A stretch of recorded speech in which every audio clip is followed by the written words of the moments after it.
the very latest.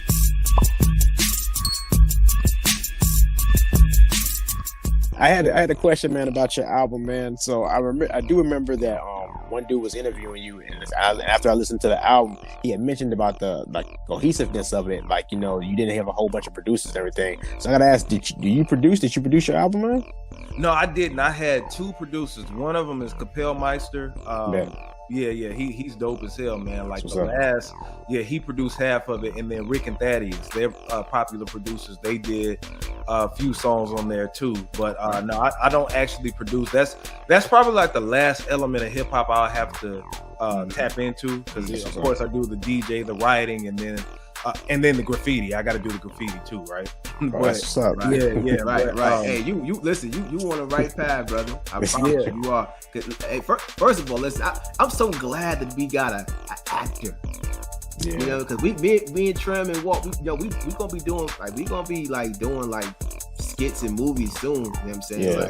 Like that's we have me and Trem have a multimedia company, so we gonna be, you know, sketching out some things once we find the time. Because, you know, I'm a father, he's a father, you know, Trem's a father, Walt about to get married, you know, so, you know, it's one of them things where we gotta find some time to like sit down and like really kind of sketch out some things and put people like you on, you know what I'm saying, in there. So I'm so glad that we got somebody who's an actor. Absolutely. But DJing, right? Yeah. Listen, I don't know if you see, man. I don't know if you can tell. I got a lot of gray hairs. I've been around for a minute. 40 plus right now. 40. We couldn't tell. Right? We couldn't tell. Okay. Just want to make sure you understand. That's just wisdom, bro. Yeah, exactly. So I'm a 1980 baby, right? I've grew up through the birth of hip hop on through. So I've seen a lot. I've seen almost every DJ. My favorite DJ is who's that? So we got Kid Capri. Shout out to Kid Capri. Yep. You have, oh man, his name is, I don't know how his name is slipping my mind right now. Brucey B. Oh, Bruce! Shout out to Brucey B. Woo! I love Brucey B. He got the voice, and he used to DJ. He used to DJ for the hood, meaning like, you know, he'll take like. He'll get money from a dope boy or something, you know, somebody selling drugs, and he'll make them a whole mixtape, shouting their name out. You know what I'm saying? Like, he used to get money, like real good money. So I want to know, first of all, like, one, what's the biggest crowd you ever DJ'd in front of? So this past October at the Renaissance Waverly Hotel in Atlanta, it was Atlanta. That was officially Atlanta. Yeah. You know, but it was technically Cobb, kind of like by Smyrna, but it was the anime convention. Nice. Anime convention, and I did 3 nights there, and nice. That shit was packed. I know it was. What music? Give me the playlist. Give me like some songs that was on that playlist. Man, it was everything mixed from old school, as far as like the 90s, all the way up into current music, right? Okay. And the good thing about that type of crowd is that they're free. You know what I'm saying? They don't care how they look. They're gonna do. They're the type that they don't give a fuck what you play as long as it sounds good. You know what I'm saying? Right. A lot of other crowds is very particular. You know what I'm saying? You can't play certain records, or they're going to feel a certain type of way. As long as you know what you're doing. And that's another thing. I want to tell people this, like, as far as DJing, right? The DJ, if you're paying a DJ to be there, that means that they're the master of crafting the sound of the room. Right. If they're doing a bad job, you can let them know that and give them feedback. But when you keep requesting songs each time, you might as well order a damn jukebox or put your Bluetooth on, because you can't get the full element. To me, with the DJ and outside of myself, it's like you got to let them be in their element. You know what I'm saying? Because even if they're not playing your song at the time, you know what I'm saying? They're professional. They're getting paid to do it, which means that they know what they're doing for the most part. Right. But that crowd was huge. Like, that was when I was on the mic, I said, y'all, we're gonna do a Guinness Book of World Records for the biggest Cupid Shuffle, because everybody was doing it. If you go on my Instagram page, you can see that. But that was my biggest crowd. That's dope. That's dope. That is super dope, man. What's up, man? So all right, so that's your biggest crowd. So because you gotta understand DJing. I want to say this too. DJs are responsible for the emotions of a lot of people. I don't think people understand how important DJs are to the big culture. Important role, man. Big important role. Think about this, right? We know how black people get in the club, right? Yeah. We know how they get down. We know how emotionally connected. We going back to Africa. Yeah, we are very emotionally connected to music. Very much. Music has told the stories of our lives since then. That's how it's passed down. Yep. Right. So when you're talking about a club, excuse me, the DJ is responsible for getting people home safely, to make babies. For real, you know what I'm saying? They responsible for making sure there's no fights outside the club, because depending on what type of music, the mood, if you playing gangster music all night, oh yeah, yep. Oh, somebody dying tonight. Somebody getting shot. Somebody going to the hospital. Something happened. This is what for real though. Like y'all, DJs are the key element to a party. That's why it's so dangerous just to get a like an iPod or an iPhone and just play and connect it to the computer and just let it shuffle. Right. You don't know what you're gonna get. Exactly. DJs craft the atmosphere of what's going on in the moment. So like Jay said, like let them do their thing. Now, don't keep on requesting stuff. I recommend giving them the playlist before the party starts. Facts. Yes. So that way they can incorporate it in. And give them a week. Give them a week or something to try to get it together. So that way, whatever they already got crafted together, they can add it into what you're doing.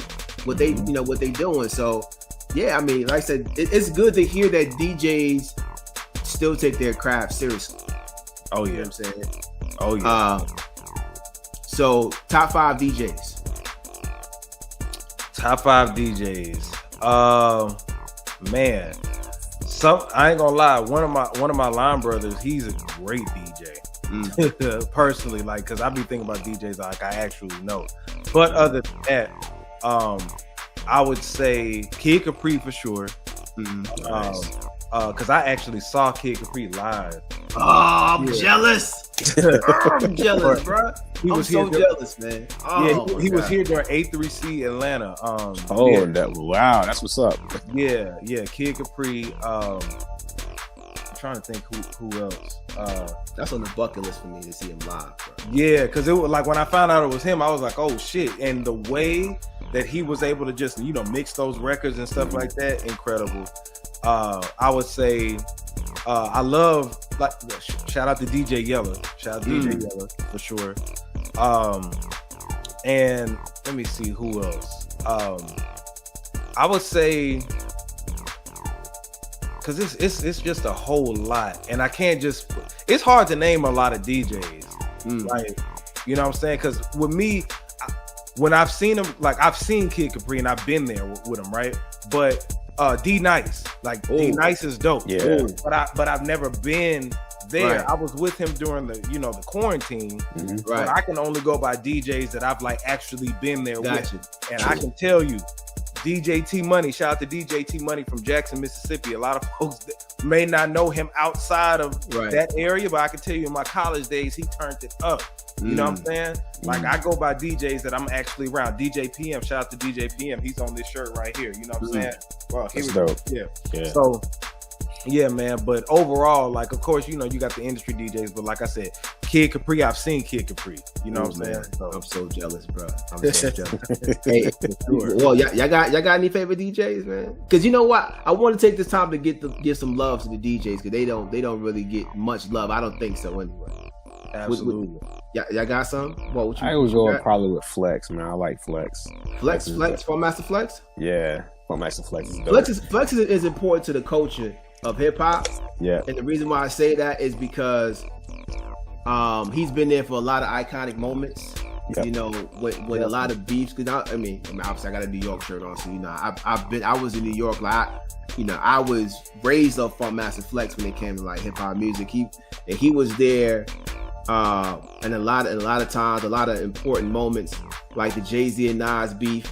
Like, you know, it's a lot that Fun Master, and he has Hot 97 wasn't always a hip hop station. I think they play like forget what type of house music or something like that. And this that's what I remember hearing that before. Yeah, that it was like a house music that they used to play or something like that. Yeah, then they changed the genre, and Flex was there from the beginning. Actually, Flex was at the another hip hop radio station they had called that was at that time it was WBLS, and the WBLS turned into an R&B station, and he was back then with one of my favorite DJs, DJ Red Alert. He was Red Alert. Yeah, so yeah, Red Alert is still a beast right now out there. But he was with Red Alert, and then they brought him over to Hot 97, and he's been running that since then. So he's broke a lot of records as far as like New York goes. So, but yeah, Flex is important to the culture. I got. Oh, my bad. I got one more. DJ Magic Mike. Magic Mike, that's Atlanta, right? Yeah. No. Yeah. No. He's not Atlanta. No. You talking about he was. Where was he at? I want to say. I don't want. Yeah. His cuts are so nice though, but I forgot exactly where he was from. But man, DJ Magic Mike is nice. Man, shout out to Marley Marl. Kool Herc. Shout out to Kool Herc. Kool Herc, the beginning, the godfather of hip hop. Exactly. Some people, that's how everybody track hip hop. They can track hip hop back to Jamaica. So if you really want to do y'all homework, I mean, hip hop was born in it's like, you know, I guess it became something bigger in New York, but some people will tell you that it was brought up in Jamaica, you know, brought out in Jamaica. But shout out to Kool Herc, because he's Jamaican. He came from Jamaica to New York. So, Walt, what you got any? I mean, all right. So my thing with DJs is I like a lot of producers, and I know a lot of producers DJ. Right. So it's like my favorite producers is like Pete Rock. Ooh, yeah. Primo. Shout out to DJ Premier. So it's like Pete Rock and Primo are probably my favorite ones. Right. I do like Ninth Wonder. Oh, Ninth Wonder. Shout out to Ninth is nice. Yeah. Ninth Wonder. Oh my! Y'all get on this Instagram when he DJ. Oh, he's on point. Bro. Oh yeah, he's nice with it, man. He's on point, man. He's on point. I think those are probably my favorite one. Pete Rock to me, as far as like producing, DJing, that's probably one of my favorite ones. Yeah. Yeah, that man. Shout out to them, man. So to Jay, listen, man. We're gonna get into some hip hop. Let's do it. Yeah. So listen, I was having a conversation with Trem earlier, and I meant to have this conversation on the last podcast that we did with everybody, but the question slipped my mind. So last podcast we were reviewing Big Crit's So Cool. Right. And as I was playing it, I was like, wait a minute. What's the difference between Big Crit and J. Cole?